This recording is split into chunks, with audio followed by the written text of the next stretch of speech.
Hello everyone, Neil Tappin here from Golf Monthly and welcome to the London Club and this video on the biggest mistakes that players make off the tee. We've teamed up with Ping and with tour coach Liam James to offer you the best advice that we can about how to stop hooking it, how to stop slicing it, and also about how to find a little bit more distance off the tee as well. This is all about trying to make the game as easy as possible. So if you do struggle off the tee, this video should really help. If you're new to the Golf Monthly channel, please do hit the subscribe button to make sure that you don't miss any of our videos. Hit the like button if you're liking the video.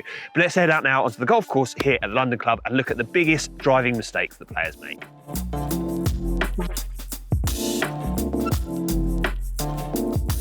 Okay, Liam, let's start with a lack of distance off the tee, a lack of speed. If there was a fault that you see more often than not with amateurs that costs them yardage, what would it be, do you think? I'd say the biggest fault is them trying to generate more speed in the manner that they do. So the biggest thing that we start to see more than anything is that in a bid to try and hit the golf ball harder, they're moving from side to side more often. And then moving towards the target too much is causing them actually to hit down on the golf ball even more and essentially slice the golf ball. So in a bid to try and hit the golf ball harder and further, they're actually hitting it shorter. So there are things that you can do in the setup that will just make sure that you generate a little bit more speed without losing the control of where the ball strikes on the face. Yeah, and don't forget, you're looking for that kind of high launch, low spin, those perfect optimized launch conditions to get the most out of your driver. Absolutely, and that's the thing. Even if players are swinging at slow speeds or slower speeds than we see on the television, we can still optimize those speeds by making sure the impact factors are as good as they possibly can be.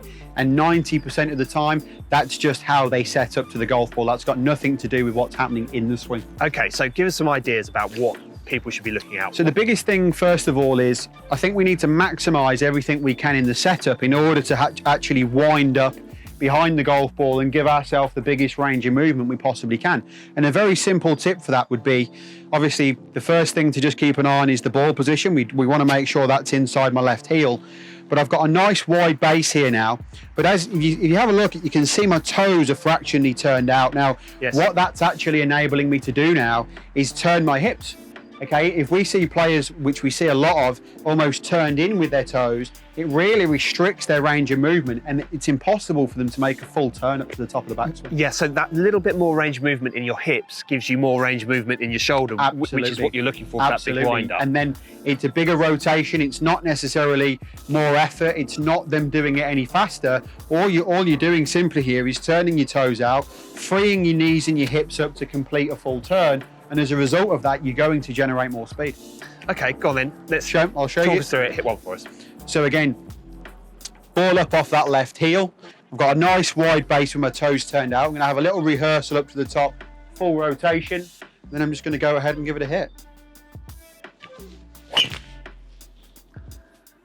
Yeah, hopefully, and what you should see through the cameras there is just how well centered Liam stays over the shot. He's not making a big sway off the ball and then back onto it, because if you are, it's quite dangerous, that, isn't it? Absolutely, and it may feel quicker, it might feel like more effort, but essentially all that's going to do is increase your off-center hits, whereas if you're doing, as we're mentioning here, turning your toes out, big wide base, nice rotation up to the top, you're then going to stay behind it and not only swing it faster just due to that, but hit the middle of the face more often. Yeah, more speed and more control. Okay, so we're going to move on to slices and hooks. I think most golfers, their bad shot will likely be one or other of these two. So, Liam, let's talk about, I know that you're going to speak about them in connection with each other, because the fault, I guess, is the kind of opposite of each other, right? Absolutely. I mean, you tend to see very similar characteristics of a player who's slicing the golf ball. And then counter to that, you see the opposite when you're seeing a player hook it. And generally, most of those things are coming from the way they're setting up to the golf ball and actually the way they're placing their hands on the grip. So we start with the slicer. Yep. The biggest thing that we'll start to see with excessive slices of the golf ball is quite simply where the golf club is running through your left hand. So players who get it too much into the palm, okay, it's going to do two things for you if you're too much in the palm. It's going to lean you too much towards the target in your setup. And that's a setup position you see a lot, isn't it? Yeah. Absolutely right. So their head's closer to the target than their belt buckle is, and that's going to cause them to hit out and down on the golf ball. And the second thing that grip's going to do is that's going to make this club face open up too much on the way back. So now we've got the golf club coming from the outside with the face wide open. You're just going to hit slices. Hook then is the opposite issue, is it? absolutely right. So if we see a player with an excessively strong grip, now to define strong grip, I don't mean strong in strength, I mean strong in, if I was to look down at my left hand now, I can see all 4 of my knuckles. So that would define as a strong grip. Now, as a result of that, what we're going to tend to see is not much loft on the golf club at the top. So we would call this a closed position with the club face, not much loft. And now the compensations that the players are having to make in order to try and get the ball up in the air now, we're going to start to see a lot of leaning back, and that's going to obviously cause the hook. So just by 2 poor grip positions in the setup, all these things, you know, the slices are coming over it, the hooks, they're leaning back. So, you know, you've got to be careful with how you're setting up. So that begs the question, what's the checkpoint that people need to get the right grip on the club to be stood correctly at the ball at address? So it's all, keep it really constant with the routine. So the biggest thing I would say about this is when you see golfers on the golf course, it's where they actually place their hands on the golf club in their routine. So you'll see some players have it down here, some players it's up in the air.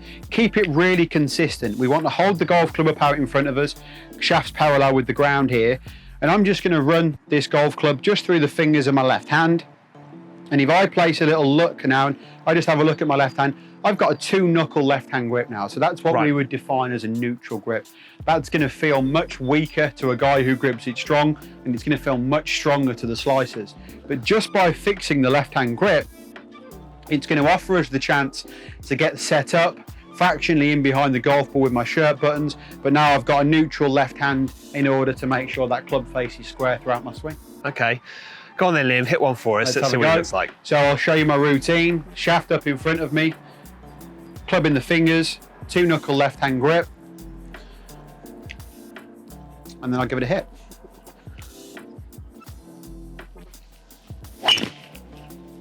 Lovely.